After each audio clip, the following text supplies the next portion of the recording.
Hello, welcome to Dungeon Rollers Podcast. I'm your host, Justin. Today we're reviewing the Dark Horse graphic novel, X Volume 1 Big Bad, with written by Dwayne Sorinsky and art by Eric and Guyan. Dwayne Sorinsky wrote Cable and X-Force and Punisher, and Eric Nguyen, that's how you pronounce his name? I don't know. Uh, did art for Batman Arkham Unhinged.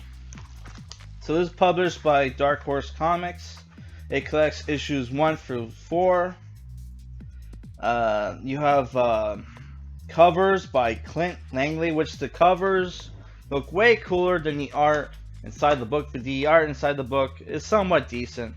For people who think I'm a one-shot take kind of guy, this is my third take, okay? So I'm going to try to keep this short, because I hate repeating myself. So yeah, basically, you have this mysterious vigilante named X, who is committed to taking out the criminals in his city of Arcadia, which he has some help with this blogger who's an ex-journalist named Leah. Is it Leah? Spelled Leigh. So some people pronounce that Leah, some people pronounce it Lee Ferguson, who runs like a blog called The Last Muckraker, who is this SJW type character. Which I really hate her character. But she's not too bad, I guess. But yeah. So basically, you have this. Basically, it's just a Punisher ripoff kind of character. Despite he came out originally in the 90s. You have some. In the back, they recommend some omnibuses. You got Dark Horse Heroes omnibus, was like, I guess he was part of a team of Dark Horse superheroes where you got Ghost, X, and Barbed Wire, all which all have their own graphic novels. Barbed Wire was a movie in the 90s that was like a shitty 90s action movie where like Pamela Anderson played the lead character named Barbed Wire. I heard that movie sucked. Sorry about this. One of my reviews just finished processing and it just started autoplaying, which that autoplaying is really fucking annoying. And you got the mask here, which I totally forgot. That was a comic book series published by Dark Horse. So maybe would I pick that up? Probably not. Yeah, so it's basically just a Punisher ripoff. The book kind of, I would say it jumps the shark a lot. The main character has no superpowers, and his costume, he has this mask with only one eye slit because he's missing an eye, and he has a red X over his face. He's wearing a lot of leather. And he has a spike collar with a belt with a lock over his neck, which is supposed to keep people from taking off his mask, which it just makes him look like a gimp. And the little corset things or whatever around his like arms and like legs don't help either. Well, it's not corset, but it's like, you know, it's like, it has the little strings that you tie in, which is reminiscent of a corset. I really don't want to do a fourth take. So yeah, what's going on? What's good about this book? The art is okay. You have really cool covers, and there's some really cool ultra violence. You have people's arms and legs being shot off. People's like. You got nail bombs being exploded, which I haven't seen in a graphic novel since what was it, Holy Terror, which this came out in 2014, by the way. Um, though I really hate when comic books have ultra violence, but then whenever they're swearing, it's censored. That is so fucking annoying to me. Because this book pretty much has an M rating. So it's like, why? Like, there's no way, like, this doesn't have an M rating, right? So why the fuck are you censoring, like, swearing? That is so dumb. And then there's the fact that our main protagonist, right off the bat, is going around killing people, right? In brutal ways. Even kills like cops and security officers, which we get told later on that all the cops are corrupt. They all work for the main bad guy, which is this rich fat guy who gets his face cut up.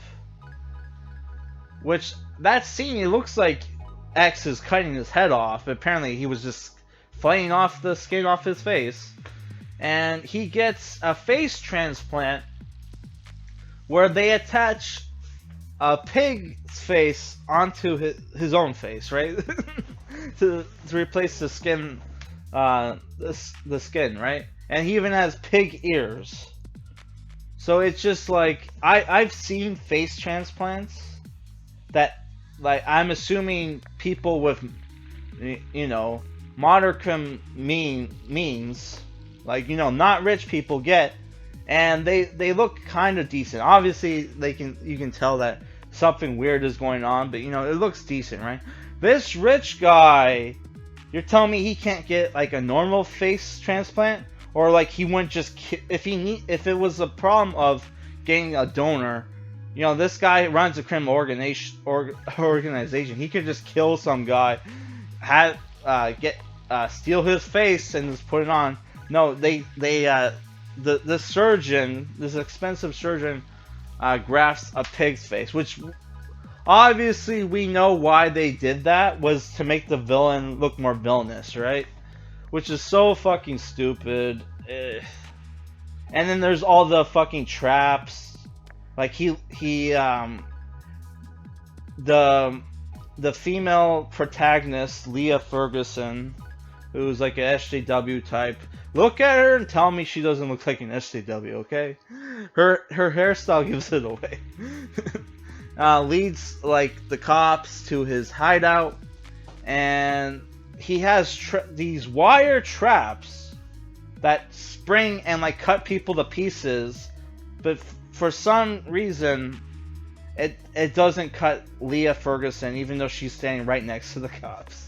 So it's like, how do these traps work? We don't fucking know, right? So I don't know. It's just, my problem with this book is that it's just mindless like ultra violence with I would say some style, but not really. There's no cool villains. The protagonist comes off like a psychotic sociopath. And it's just like, I don't know, dude. If you're looking for like ultra violent comic book with a character who doesn't have superpowers, there's this book series, this famous comic book series called Punisher Max. Okay, so it's like that you can just read Punisher Max, which not only has ultra violence but has swearing and nudity, and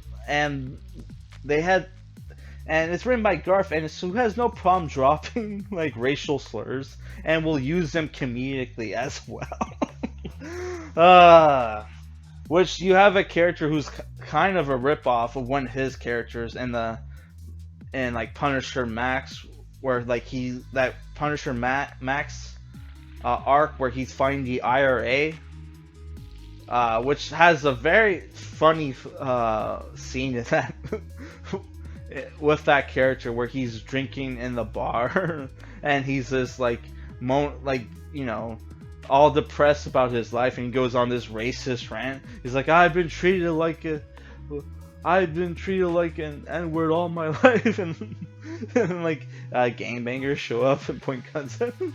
So yeah, that character also had like a problem with his face, where he couldn't feel anything, and they ripped that off for this book, which is like, wow, that rip off a more superior book when you're like nowhere near as edgy and cool or well written as that book. Wow, it's like you're just screaming for people to be like, fuck this, drop this book, and go for Punisher Max. This, which is like 100 times better than this, right?